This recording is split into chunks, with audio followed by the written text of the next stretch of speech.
Today felt wrong.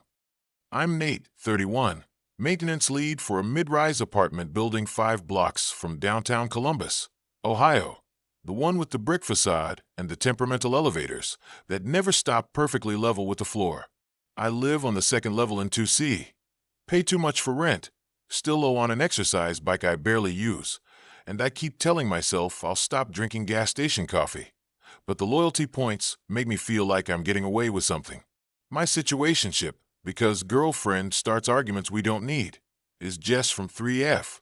She has a kid, Owen, 6 years old, Avengers pajamas, loose tooth, he wiggles with his tongue.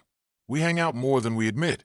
We shop Target aisles like a couple, and then split the receipt down to the last coupon. And we tell people we're just neighbors because it sounds easier than saying we like each other, but don't know what to call it. I woke up to my landlord text about a water stain in 5B's ceiling, groaned at the overdraft warning from my bank, and grabbed a hoodie from the floor that smelled like a gym towel because laundry day keeps losing the fight to everything else. Routine stuff. It should have been a normal Monday. It wasn't. The first wrong thing was the coughing. Not one person but everyone. A chain of hacks and wet clears of throats that followed me from the lobby to the sidewalk.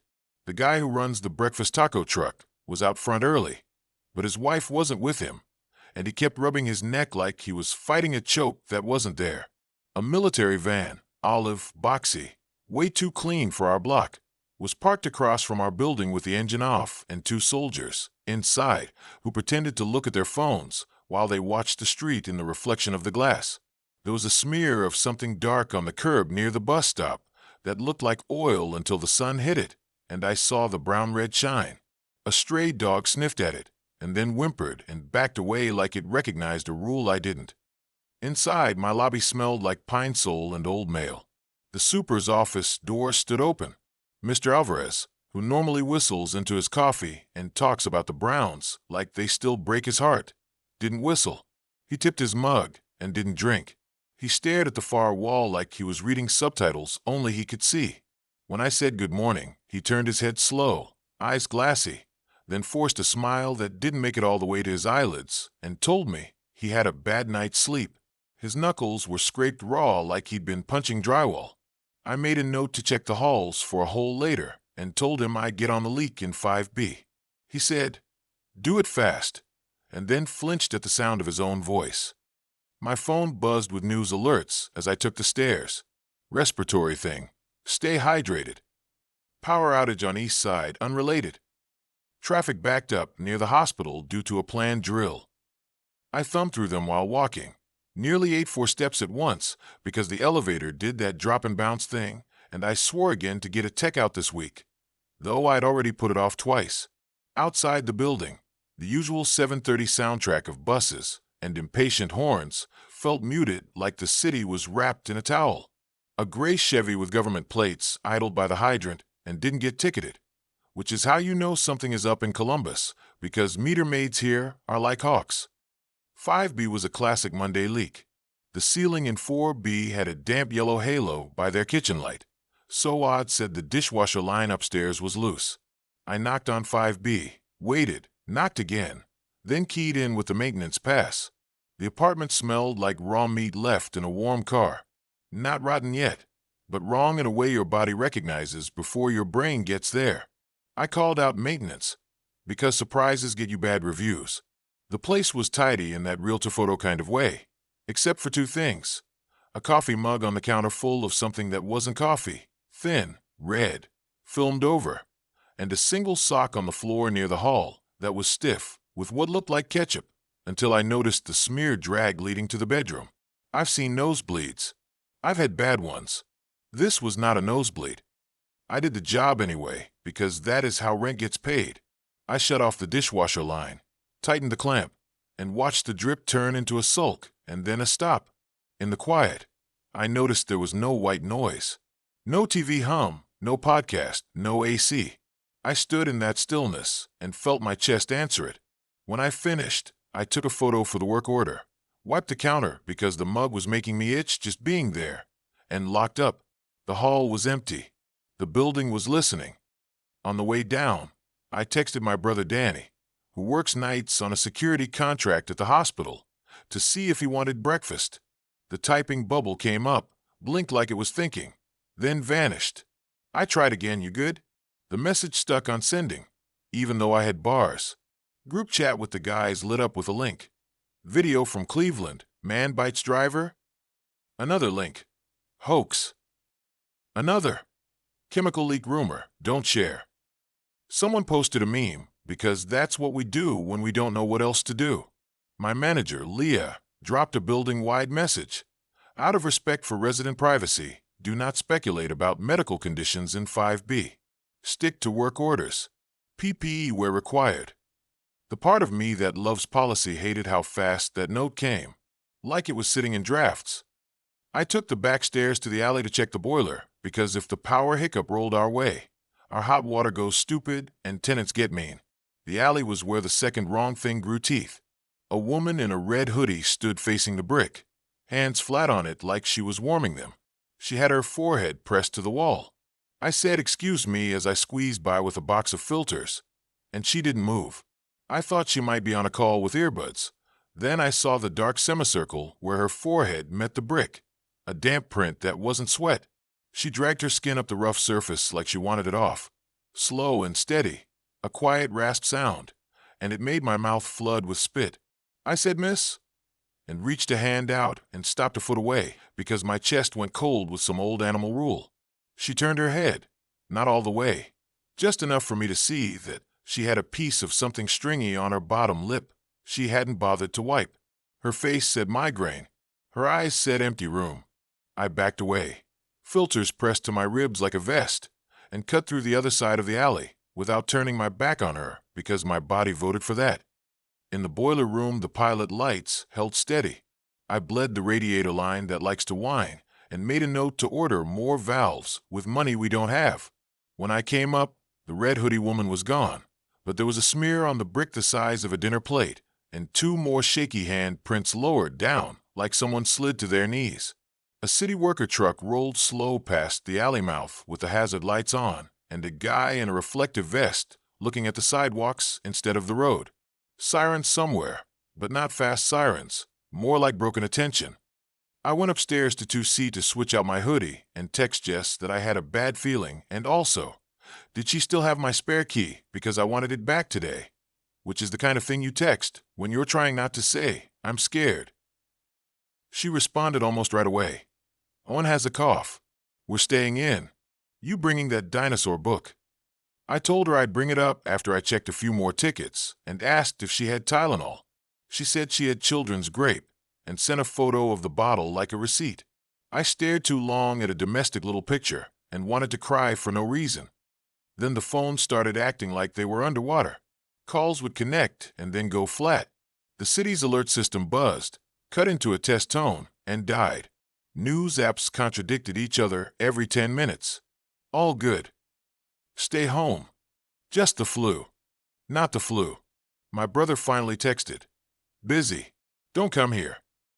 I asked, "Are you okay?" and got back later, and then a gray bubble that never turned blue. Leah sent another building message. Tenants are concerned about sirens. We are fine. Do not alarm residents. Wear masks for maintenance calls until further notice. We haven't had mask rules in over a year. I put one on anyway. It steadied my hands. The first thing I saw that I can't get out of my head was in 3B. I went up there because of a work order, a smell complaint from 4B below them, and because avoiding 5B felt like not looking at a cliff. The door was cracked, which never happens here because people are paranoid about packages and porch pirates even on the 3rd floor. I knocked. Maintenance. No answer. I knocked again, louder, and the door drifted a little wider. Quiet on the hinges because I greased them and I take pride in quiet. The smell from 5B had a twin here, but sweeter, like something metallic under a candle. Anyone home? I pushed the door with 2 fingers, stopped it with my shoe, and leaned in. Ryan lived there. Single guy, IT. Laughs too hard at his own jokes, likes craft beer with silly labels. His TV was on pause, frozen on a cooking show. A close-up of a steak searing in a pan, smoke curling just so, and my brain did a short circuit because the real smoke in the apartment wasn't from the TV. Ryan was in the kitchen, standing at the counter with his back to me, shoulders working like he was chewing. He made a sound like a pump suctioning air. "Ryan." My voice landed soft and left no mark. He turned his head halfway, and I saw his cheek bright with red down to the jaw, and something pale and shredded on the cutting board, and a bloody kitchen towel wrapped tight around his left forearm, where teeth marks would be if I let myself think that word. He blinked like his eyes had sand under the lids. He inhaled through his nose, and no air moved his chest. His arm muscles fluttered under the towel like fish in a bucket. I said, "Buddy, you need a hospital." And he opened his mouth and made a longer suction sound, and I took one step in and one step out at the same time, which means I didn't move and my legs burned like I had. He took one slow step toward me, and I reached behind, found the doorknob without looking, and pulled it shut between us. Not a slam, because I didn't want to make noise I couldn't take back. I held the knob for a full count of 10, waited for a hand to hit the other side. Nothing did. Through the wood I heard a wet scrape, like someone dragging a sponge over stone. I backed into the hall and stood there, trying to breathe through my mask like it was a normal Monday thing you wear for drywall dust, and told myself I didn't see anything you could put in a report. I went down to 3F and knocked on Jess's door. She opened with her hair up and a t-shirt with a coffee stain and a bruise blooming on her shoulder like she'd bumped a cabinet. Owen leaned sideways off the couch, eyes glassy with fever, cheeks bright. A superhero show flickering on mute because he'd fallen asleep. Jess said, "You okay?" And without meaning to, I looked at the bruise, and she caught me looking and pulled the t-shirt sleeve down and rolled her eyes like I was judging the story I didn't know. "Laundry door," she said. "Yesterday." She always says yesterday. I told her I needed to give her a heads up, not trying to freak her out. "There's weird stuff upstairs. Keep the door locked. Maybe put a chair under the knob. Do you have enough water?" She said, "Nate, what is this?" And I said I didn't know, which was the truth at a level that felt like an empty elevator shaft in my stomach. I handed her the dinosaur book, and she put it on top of the microwave like it was a trophy for later. Back in the hall, my phone finally caught a wave of whatever signal was sneaking around the city and downloaded a pile of messages all at once. My mom, who lives 2 exits north with her third husband, said, "We're fine. Watching the news. Don't drive." A neighbor group text said, "Anyone else losing power? Anyone hear that noise last night?" A video auto-played on silent before I swiped it away on instinct. Someone filming through their blinds as a man shuffled in circles in the street, barefoot in frost, leaving a dark spiral like a bad crop circle. And then the audio kicked in for half a second, and I heard the cameraman whisper, "Don't open. Don't open." And then it froze. Another alert tried to push through, and the title bar actually read emergency, before the rest garbled into blank boxes and an error. It felt like a throat clearing before a scream that never arrived. I made the decision then. I didn't write it down, but it felt like paperwork in my chest. I went to my apartment, locked the deadbolt, shoved the bookcase against the door even though it made no engineering sense, and pulled the blackout curtains I bought after night shift weeks. I filled the bathtub because a prepper YouTube video once told me water is the first thing you miss. I lined up what tools I had that could double as weapons because I hate that sentence, but the sentence felt true. A mini sledge, a flat pry bar, a thick screwdriver, a baseball bat with our company picnic logo on it. I called Danny again and got voicemail. I called my mom and she said, "We're staying in." And I said, "Good." And I didn't tell her about the red hoodie woman or the towel on Ryan's arm or the mug in 5B because putting those images into her head felt like a kind of violence. I texted Jess, "Come down here for a while. Bring Owen, please." She sent back the thumbs up that means yes and also not yet. Noise started to collect on the floor below like fog. Not shouts, not panic bangs, the kind of scuffling that happens when someone tries not to fall. I went into maintenance mode because it's what I know. I checked my windows for play, wedged a strip of wood in the track of the sliding glass so it couldn't be forced open. I taped a spare key to the inside of my jacket. I stuck a note on my fridge with a magnet that said, "Call Jess first," like I might forget her if I got hit on the head. I filled every bottle I had with water until my counter looked like a weird party. I waited. Jess knocked in our code. 2 short, 1 long, because we think that's cute, and because it makes Owen feel like a spy. When I opened up, her eyes were wide in that "I'm fine if you say I am" way. Owen was hot to the touch, but smiling with that foggy kid resilience. I let them in and put a second chair under the doorknob, because doubling a thing felt like doing something. I told Jess about the alerts, without detailing the rest. She told me her mom in Newark said the pharmacy was already out of cold meds, and some guy tried to climb over the counter for antibiotics. We both laughed at that too loudly, and then stopped at the same time. She asked, "Do we tell him?" and looked at Owen, and I said, "We tell him it's a campout day," and grabbed a flashlight and made a tent out of a sheet between 2 chairs, because if I can fix a leaking boiler, I can fake a safe room for a kid for an hour.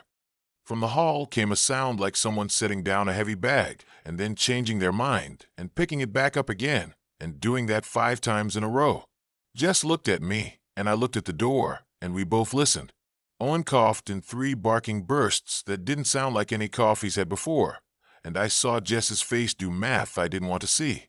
I said, "Kids bounce," because that's something you say, and handed Owen a pack of fruit snacks and told him he was the quartermaster in charge of supplies, and he took it very seriously, because that's how 6-year-olds survive adults.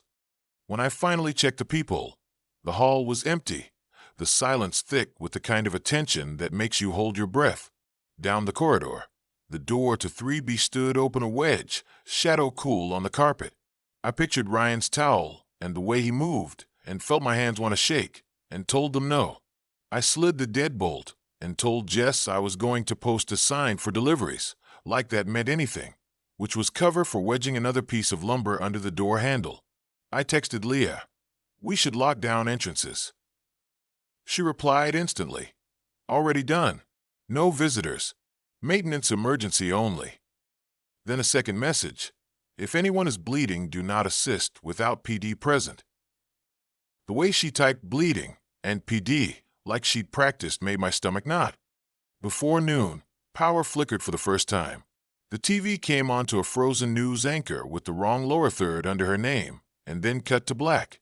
My weather radio, which I keep because tornado warnings don't care about data plans, crackled with 5 words, each one its own island: shelter, inside, await, official, instruction. Then just static and a faint tapping sound that could have been someone adjusting a mic, or the sound of a ring hitting a desk. A siren somewhere near the river rose and felt like someone was testing it, and then forgot to switch it off. A police cruiser parked at the corner, and nobody got out. I stood in my dim apartment, Jess on the couch with Owen asleep across her lap, my tools in a neat line that made me feel civilized, and I let the fear in far enough to do its job, without letting it run the place. The apocalypse hadn't exploded yet. People were still putting on their shoes, and going to work and making coffee. But it was spreading, quiet and ugly, the way mold creeps behind drywall. I felt it before I saw it. I wished that mattered. I wished being early counted for something besides knowing where to put the first chair under the first handle on the first door you will lock that day. The first one to come for us knew my name. It started with Leah calling from the lobby phone even though text was down.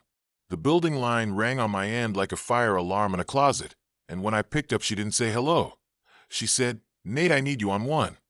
And the way she said "need" made me put the bat through my belt loop like I was suddenly that kind of person. I told Jess to lock the door and not open it unless I said our code word, and she said, "What's the code word?" And I said, "Dinosaur book." And Owen perked up at that, and then coughed hard and curled against her again.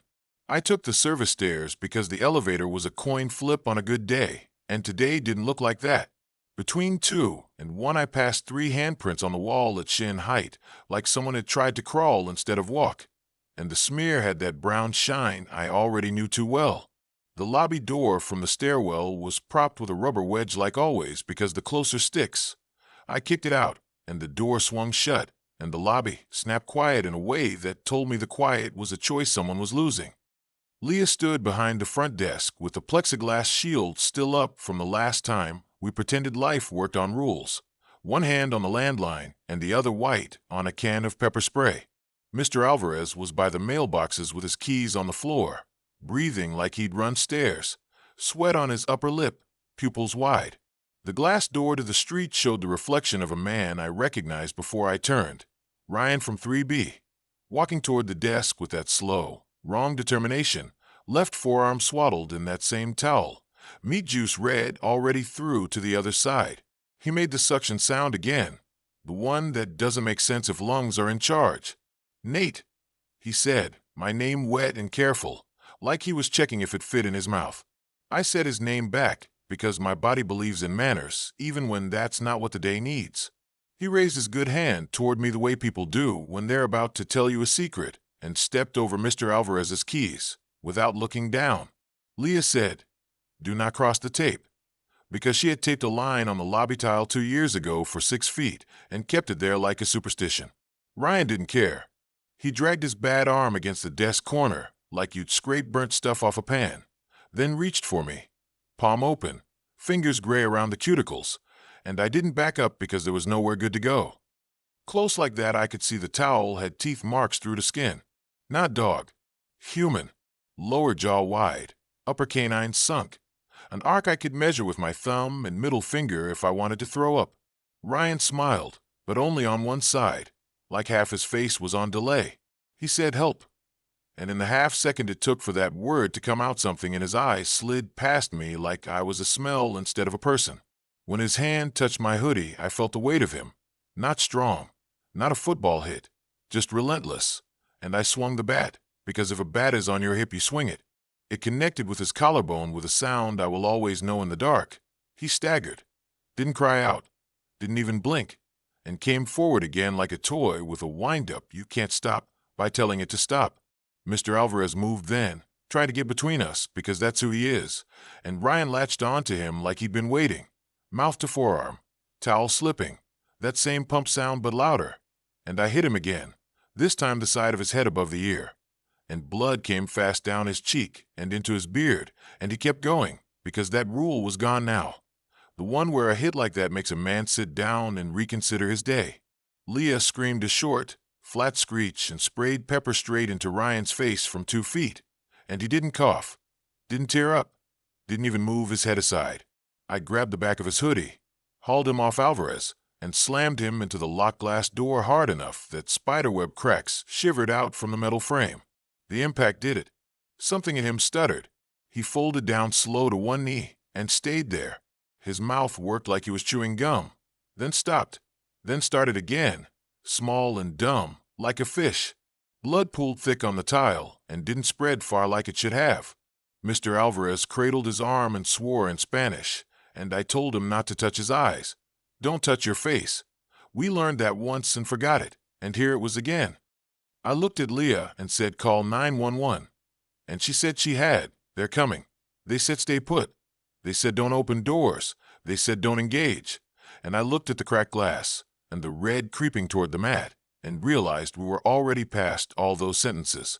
Alvarez said he was fine and tried to smile, and his teeth were rattling against each other. I wrapped his forearm with a clean towel from the laundry cart by the vending machine and tied it off tighter than he liked. Ryan made one small, high whine like a bad bearing, and then he went quiet again and stayed there, mouth parted, eyes not blinking, chest not moving, and I didn't know if that was good or bad. I just knew it was different. I dragged him by the shoulders into the vestibule between the first lock and the street and let the inner door shut, so there was at least glass between us and whatever he was doing. He slumped there, chin to collarbone, mouth open, towel slipping, face a rule I didn't recognize. I went back upstairs with blood on my sleeve and on the bat and on the underside of my right hand where I pushed his jaw away. I wanted to scrub the skin off my palm and also never wash it in case there was something there I needed to show someone later. Third floor hall was empty except for a soft thud behind 3B and the faint chemical fruit smell of Leah's spray drifting up from the stairwell. When I got to my door, Jess had the chair under the handle, and her face had the color people get when they are pretending to be calm for a kid in the room. I told them we were okay, and I sanitized my hands until the skin squeaked, and that was theater, but it helped my head. I told Jess in plain words, Ryan attacked Alvarez. He didn't stop when I hit him. Pepper did nothing. If somebody knocks, we don't open. She nodded, already there, and I caught her glance at the bat and the blood, and I said, it was him or us. And she said, I know. And it still didn't sit right because I know him. I fix his sink. He leaves me beer at Christmas with a bow on it like a dork. The quiet didn't last. A siren went by slow, like the car was thinking about it. Somewhere 2 blocks over, a fire alarm started and never shut off. The building HVAC clicked, struggled, settled into a low hum that felt like a blanket. Owen woke, cried because the world didn't match his last 5 minutes, asked for his tablet, coughed, asked for water, asked where the dinosaur book was, fell asleep again holding my flashlight like it was a stuffed animal. My phone showed 2 useless bars. News apps gave up and gave me full-screen error messages. Leah sent a building text that said, Columbus PD says shelter in place. And then 5 minutes later, another one that said, do not come to lobby. Repeat, do not come to lobby. I walked to the peephole because my body needs to check a thing more than once.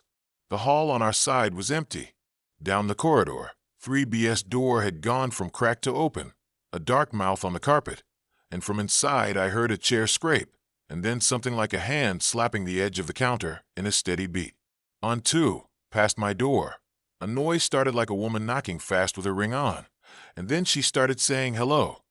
Once every 2 seconds, precise, like an alarm clock you can't snooze. The smell hit next, not through the door, but through the vents, a warmed iron smell that sat in the back of the throat. I told Jess we needed to move.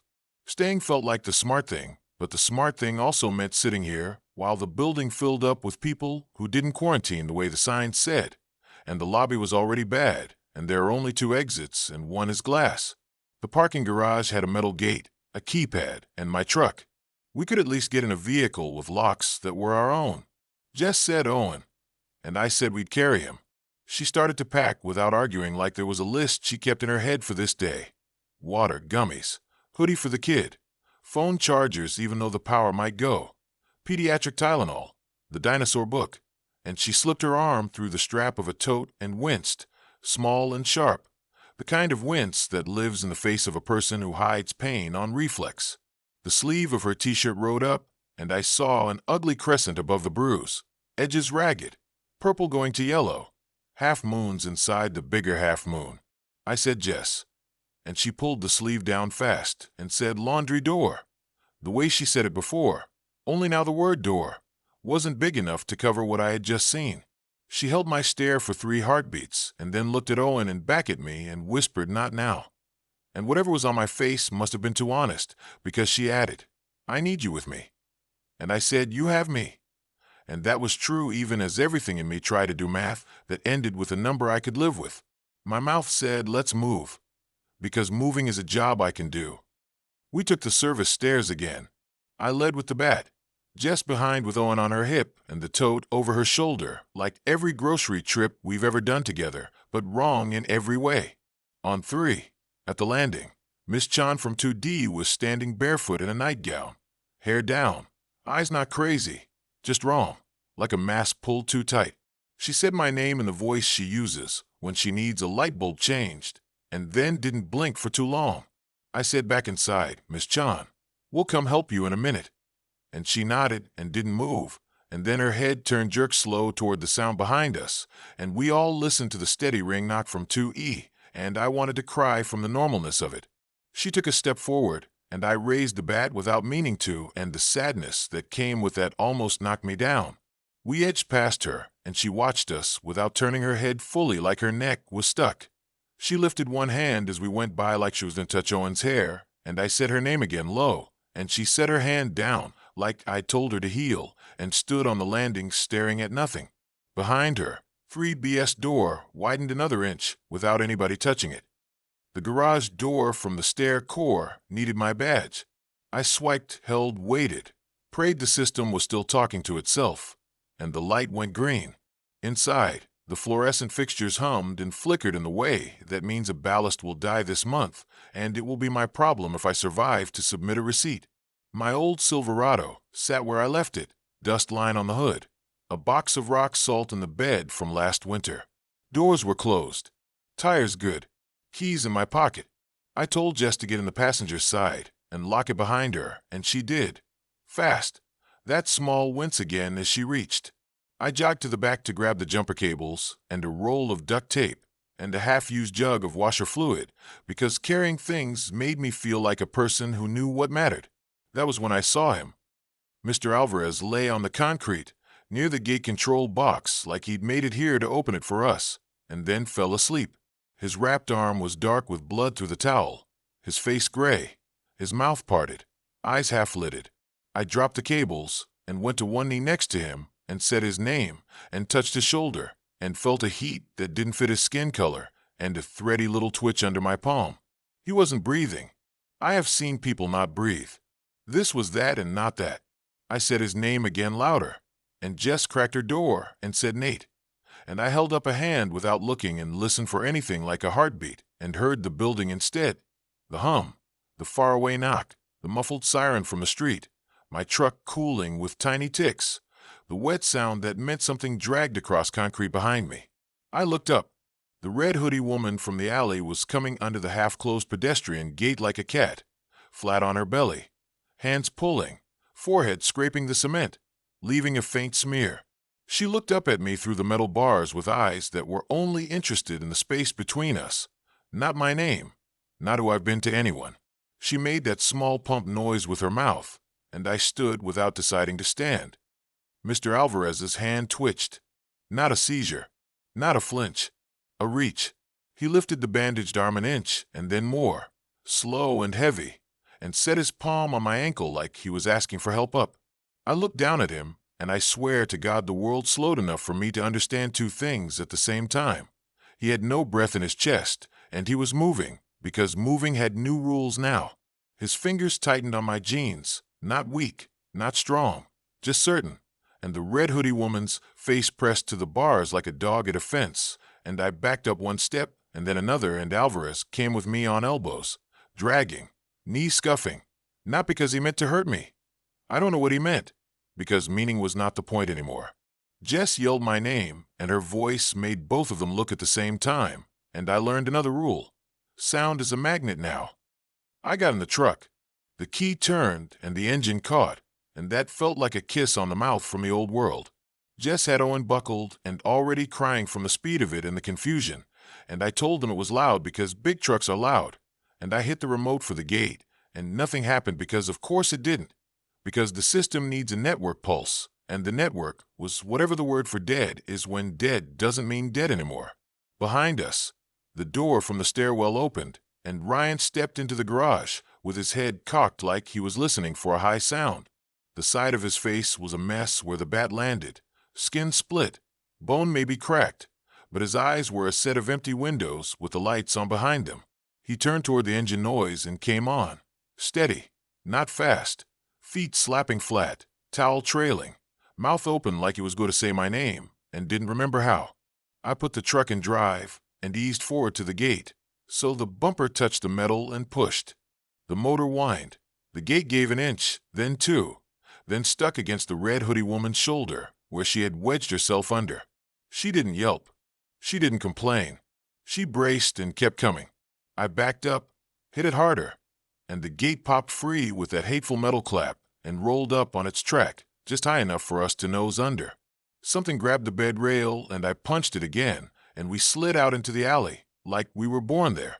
The rear view showed Alvarez on his elbows at the threshold, Ryan tipping into a jog, the red hoodie face under the gate like a photo still. The alley opened behind our building to third. The world outside had skipped ahead of us. A city bus sat crosswise with the back end up on the curb, like the driver decided too late to turn around. A cruiser idled empty on the median, driver door open, horn blaring in that weak dying battery way. Across the street, a guy in a food truck apron stood on the roof of his Honda with a crowbar and swung slow at a woman in pajamas who didn't flinch when he cracked her shoulder. She just kept reaching, fingers spread like she'd remembered how to count and forgot why. Down the block, a man in a suit walked into a light pole face first, and then did it again and again like there was candy on the other side, and his nose had stopped noticing itself. A voice on somebody's porch said, "Don't open." And I had already learned that. The boxed-in military van from the morning now had 2 punctures in the side where someone had tried to pry it and gave up or got distracted by something louder. I turned right because left had fire and the wrong kind of gathering crowd. We made it 2 blocks before the realization landed fully. It wasn't about getting sick and then getting better or not.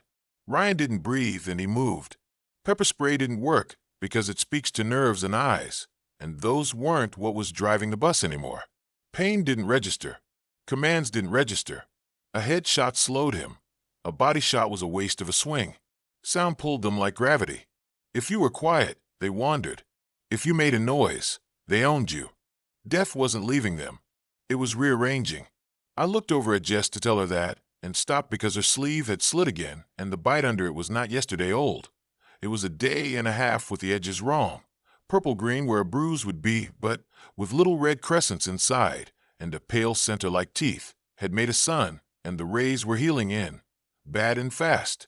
She saw me see it, and put her hand over it, and held my eyes while she did. "Grocery store," she said, small and flat. A man fell. People were helping. He panicked. It was quick. "I didn't want you to look at me like that. I didn't want him." She tilted her head toward the back seat. "To hear the panic in your voice every time you looked at me. I was going to go in this morning and get it checked, and then the alert started, and I told myself it was nothing." She smiled the way people do when they're about to get a shot, and don't want you to see them flinch. "Yesterday," she said again, knowing I knew it wasn't. "I pulled to the curb in front of a shuttered vape shop, because you can't drive and have that conversation. Not when the rules of everything you know are turning into something with teeth." Owen moaned and shifted, and I put a hand on his knee and said his name, and he quieted like his body remembered mine as safe. I looked at the bite again and looked away, and then looked back, because pretending it wasn't there wasn't going to save anyone. "We keep moving," I said, and Jess nodded, waiting for the rest of the sentence, where I decide what to do with the person I like who has a bite she lied about. The rest didn't come. Not then. "We get to somewhere with real walls," I said instead. "Somewhere with no glass." And in my head I saw the elementary school 4 blocks north with the cinder block and the wire on the windows, and I saw the firehouse, and I saw my brother's hospital, and shook my head, because he told me, "Don't come here." And he meant it. "We keep it quiet," I said. "We keep him calm." And I tapped the seat. "We don't turn on the radio, and we don't honk, and we don't yell." The midpoint didn't ask permission. As we pulled past the intersection at Grant, I saw a woman running with a toddler on her hip, cutting across traffic like the rules didn't apply to tires either, and a man stepped out of a barbershop behind her. Slow, then faster, then a sideways leap with his shoulder into her back that took them both down hard on the crosswalk lines. She turned to shield the kid by reflex, the way Jess would, the way any mom would, and the man grabbed her ankle with both hands and bit the Achilles like a sandwich. Her scream brought 3 more out of a vape lounge, and they bent as one. I didn't stop. I will live with that. Jess cried without sound and covered Owen's eyes even though he was sleeping. On the far sidewalk, a guy in a Columbus Crew hoodie stepped into the street without looking, and a delivery van clipped him hip-high, launched him a short, ugly distance, and he got up with a knee pointing the wrong way and walked on it as if the angle had never been invented. He turned toward us not because of the engine noise, we were rolling slow, but because Owen coughed, one sharp bark that sounded like a seal, and the guy's head snapped to us like a magnet found north. I eased the truck behind a city bus and killed the engine, and we sat in the quiet except for the far siren and the near breathing of 2 people I care about. The man in the hoodie turned in a circle, listened, and then walked away from us, knee swinging fast and wrong, following a car alarm 2 blocks over that refused to learn anything. We made it to the school, and the doors were already chained from the inside, a handwritten sign in Sharpa taped up. Nurse inside. "Do not bang. We will open when safe." That felt like a sentence from a world that wanted to meet us halfway and couldn't. Not today. The firehouse had the bay doors down and a firefighter in full gear, standing behind the glass, with an axe held low like that was his friend now. And he shook his head at me once, slow, and I didn't blame him. The hospital sirens made the air hot. The radio on my dash caught a fragment of something official. "Shelter in." and then a high-pitched tone that made Jess put her hand to her temple. The Silverado's cab was a little box of breath and fear. I kept it on side streets because every main road was error messages, cars at angles, people in the street who were people and people who weren't, and the fact that I was trying to decide which was which made my stomach turn. The betrayal landed inside the short quiet between one decision and the next. Jess said, "Nate," and I looked, and she had pulled her sleeve up on purpose now, showing me the bite without flinching, and the skin around it had changed while we were in the truck, a faint marbling crawling out from the crescent, not fast enough to see, but fast enough that my brain noticed the difference between before and after. "I should have told you last night," she said. "I should have texted you from Target and said, 'Come get me.' Some lunatic bit me by the card aisle, but I didn't want to be the person with the emergency again. I didn't want to put that on you. I didn't want to scare him." And she nodded at the back seat, and I felt the piece of me that gets mad standing up to stretch, and I told it to sit back down, because none of that helps when all the rules of what a person is are moving under your feet. I took her hand, and she let me, and we sat at a four-way stop with nobody else stopping, and made a promise, with our eyes, that we didn't have the vocabulary for. "If I change," she said, simple, strong, "you do what you have to do." And my mouth said, "Okay." And my chest said no, and my hand said not yet, and my head said, "Learn the rules first. Do it right. Don't mess this up any more than the day already is." Behind us, somewhere close, glass shattered in hard little pieces, the sound of a storefront giving up. In front of us, the sky had that color it gets before an Ohio storm, green at the edges like a bruise on a map. I turned the key, and the engine caught, and the day moved forward whether we wanted it to or not. We weren't hopeful. We weren't doomed. We were different, and so were the rules. We needed a place with walls, and Owen needed air. He started wheezing in the back seat the way kids do when a cold flips a switch and becomes something heavier. That thin, high whistle on the exhale that tells you every breath has to be earned. Jess had the little blue spacer, but not the inhaler itself, because it was on the bathroom shelf in 3F, which was my fault as much as hers, because I've been there enough to know where it lives, and I didn't think to grab it when we left. The hospital was a no. The school was a no. The firehouse was a no. That left the dumbest idea that still made sense. Go back, get the inhaler, get out. I took side streets back to our block, moving slow with the engine as low as it would go, eyes jumping between mirrors and the space ahead of the hood. The corner with the taco truck was a mess of dropped napkins and a split case of eggs hardening on the asphalt like someone tried to make breakfast and then remembered the new rules. Our lobby glass was cracked from where I put Ryan through it and taped on the inside with blue painter's tape, which would have looked funny if everything else wasn't broken. Smoke alarm chirps bled through the door in random little stabs, and the smell hit as soon as we got within a few feet. Not just iron and something sweet now, but hot plastic and burnt bread. I killed the engine, and we listened for the magnet sounds. Nothing right next to us. Far away, a car alarm. Closer, a steady knock that had learned patience. I swiped us in through the service door because the main was jammed and led down the hallway past the laundry, where washers blinked the way they do after a power flicker. A thin finger of smoke traced the ceiling toward the stairwell. Somebody's kitchen had gotten bored. The first landing had a print on the wall at hip height, like someone leaned too hard and slid. The second landing had Miss Chan sitting cross-legged with her hands folded in her lap, like she was waiting for the doctor, bare feet black with dust, eyes calm and wrong. She looked at Jess, then at Owen slumped on her shoulder, and her face tried to turn into the face she uses when she brings him cookies in a paper towel. "Nate," she said, almost the right way. "Help me find my shoes." She reached toward Jess's leg like a child, fingers open the way you ask for a hand up, and I stepped between them, so the only thing she could reach was my jacket. "Back in your apartment, Miss Chan," I said softly, like I was coaxing a cat. "We'll bring them." She stood in one motion like a puppet pulled too hard, and I felt the bat want to come up, and I hated that feeling more than anything had a right to be hated. "Please," she said in her normal voice for one clean second, and that please was an anchor tied to my chest. Then the voice slid wrong again, and her head tilted toward a thump down the hall, and the magnet rule pulled her away from us without her moving her feet. I steered Jess around her, and we went up.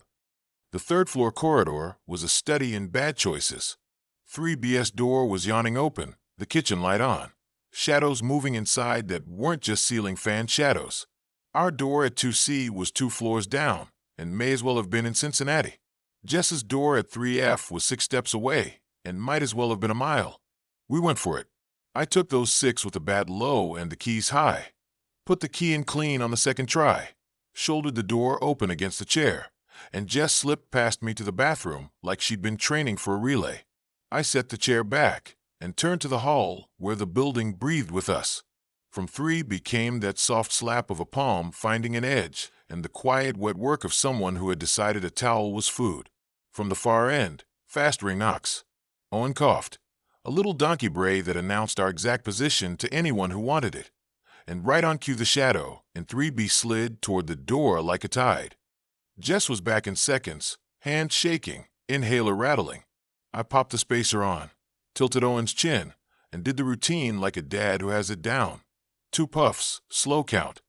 Breathe in like you're smelling pizza. Hold, let it out. The whistle eased by a notch, and the kid fumbled for the dinosaur book with his free hand and fell asleep again right through the fear. When I looked up, Ryan stood in 3B's doorway with his head angled the way he'd angled it in the garage, listening. Half his beard was lacquered with blood. The eye on that side flooded red.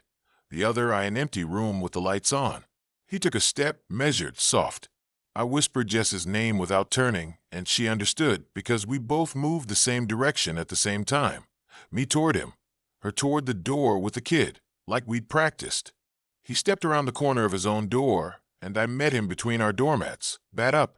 He didn't flinch when it connected skull to ear. That first hit was a sound, and then a decision to keep going.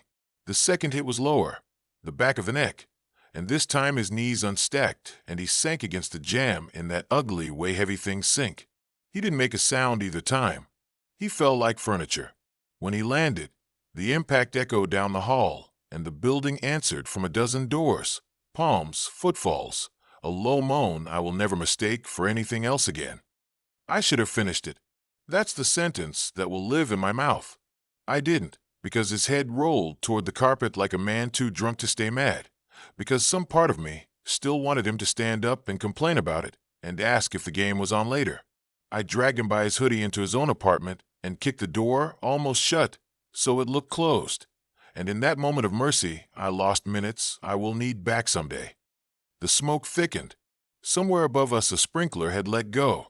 And the heat of the water, the foggy ceiling, it all turned the hall into a steam bath that carried every smell everywhere.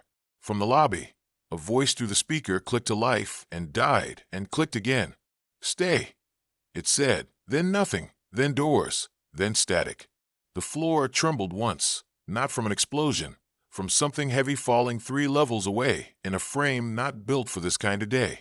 I led us to the stairwell, and that was where Mr. Alvarez found me. He was on the 2nd floor landing where I'd left a man I respected on concrete. Only now he was standing, one hand on the rail like he was worried about tripping, eyes half lidded like sleep had landed and never left. The towel on his arm was black and sticky, the hand beneath it gray. He saw me in the way a thermostat sees a room. He didn't see Jess or Owen. He saw my breath, my noise, my heat. He reached for me, and I had to choose right there who I was going to be on this side of the rules. I could run around him and hope he miscalculated and went past us, and then we'd have him at our backs, and I'd have to look over my shoulder for the next 10 minutes and every minute after. Or I could do the thing I didn't want to do to a man who once brought empanadas to the holiday party and made everyone take seconds. I put my hand on the rail to steady the swing, and I hit him once, square to the forehead, a sound like the world muted for a beat, and he swayed and reached again, and I hit him again, and this time he went down. Not dramatic, just gravity and bad information taking their due. He slid 2 steps and wedged in the corner, and Jess shielded Owen's face, and I said, I'm sorry out loud because the apology was for me as much as for him, and because if I didn't say those words right then I wasn't going to be the person I needed to be for the next hour. The lobby was worse. Leah was at the desk with her hair stuck to her face, landline in her hand, blood on her shirt, a look I recognized from people who have been handing out answers past the point answers are working. Gate's dead, she said, voice raw. PD said shelter. PD said don't engage. PD said. She snapped her mouth shut and pointed with her chin at the street doors. A man in a suit and a girl in leggings bumped and pressed and slid at the glass like they were trying to get in. Not out. Foreheads leaving wet crescents. Hands squeaking. And I understood a new rule. They want us more than they want out. Leah looked past me, saw Jess, saw Owen, saw the bite under the sleeve, because she's not dumb. And she did the math quietly without deciding out loud who we were to her. Service exit to garage is jammed, she said. Roll up needs a pulse. I said control box, and she nodded. I said I can bypass it. And I could, because that's been my paycheck for 3 years. And she said I'll cover. And held up the pepper spray like I hadn't already watched it bounce off the day. We moved as a little unit. Me with the tool bag I took from behind the desk, Jess with the kid, Leah with a piece of metal table leg. She taped dish towels around to quiet it, and slid into the service corridor. The building felt like a body with a fever. Voices in apartments we knew. A man sobbing in 4C. A prayer in 2A. Somebody playing country radio, too loud, like if they leaned hard into normal the day would blink first. The garage door looked the way a problem looks when you know the solution, but the solution needs minutes you don't have. I popped the panel on the control box, pulled the cover, found the 2 leads for the motor, and jumped them with a screwdriver while holding the door switch down with my elbow. And the motor whined and then caught, and the gate rolled an inch and stopped because of course something was in the track. Leah stuck the table leg under and pried, and something soft gave way, and the gate rolled another foot, and I wedged a cinder block, and so it wouldn't roll back on us. We didn't talk. There wasn't anything to say that would fit. That was when the place that felt safe burned. Not a metaphor. 6th floor, east stack. Someone left oil on a hot pan, and then put something with a towel on it too close, and the towel remembered fire. The sprinkler heads up there had good pressure, but too much paper and too much smoke set off too many heads, and the fire panel did what it was told and dumped the pump until it cavitated and then died. The lights browned for half a second while the pump choked and the fans in the garage shut down and the air went heavy and warm, and then the stair tower door blew open with the pressure change and the hallway behind it filled with bad shapes that moved like bruised animals. One of them had a jacket I recognized as Ryan's even though the man inside it didn't match anymore. One of them had Miss Chan's nightgown. One of them was a stranger whose face had tried to climb through a window 2 floors up if the broken glass glitter on his cheeks meant what I thought it meant. Leah stepped forward because she is the kind of person you want behind a desk when the city is regular, and she swung the table leg at the first one and hit shoulder and hit skull and hit neck and kept her feet. And I wanted to help her because she was helping us. But the gate had stopped again at my shins, and I had seconds to keep it moving or we were going to die of being noble. I shorted the motor again, and this time held the leads with my fingers, even though the vibration made my wrist buzz, and the smell of hot insulation said I was buying this with skin. The gate climbed. Jess slipped the kid into the Silverado and started it, because she knew the move, without me saying it. Leah took a step back and another, and for a heartbeat I thought we were all going to make it.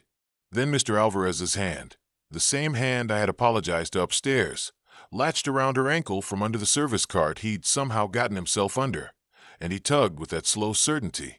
And Leah went down hard on one knee and made a sound people make when bone hits concrete, and 3 bodies fell with her because gravity doesn't care about fairness, and she swung and connected and screamed, "Don't leave me." And I will hear those 3 words unspool in the quiet parts of the night, until I don't get nights anymore. I went for her. I did.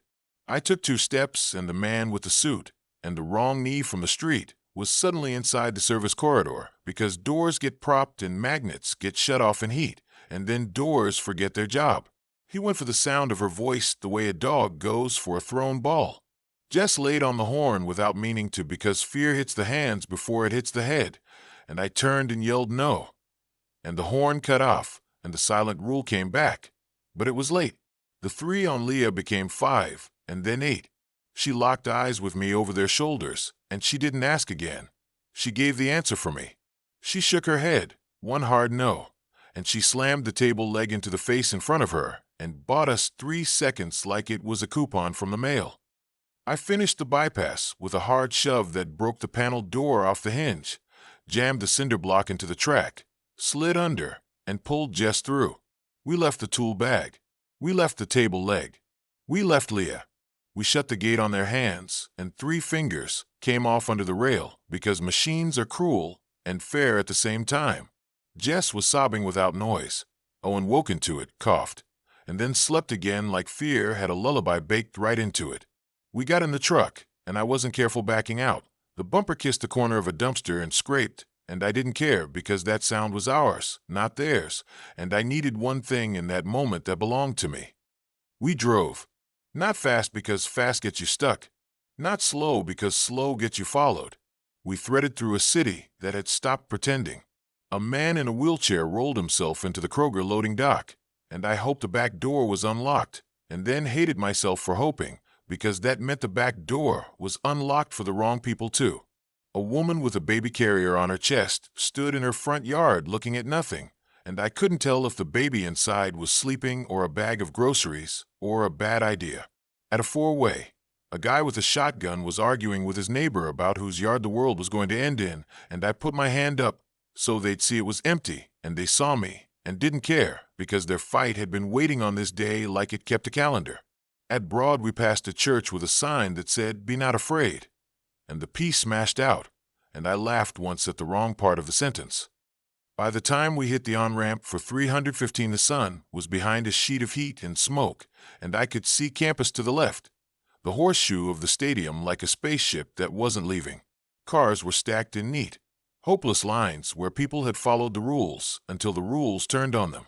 I took the shoulder because I had a kid in the back seat, and I was going to live with the judgment of anyone who could still afford to judge. Past Lane Avenue, a box truck had burned down to the frame, and steam rose off the pavement in fat breaths. We eased around it and into a little pocket of quiet, where the wind off the river actually smelled like a river, for 10 seconds, and all 3 of us let our shoulders drop a half inch without agreeing to it.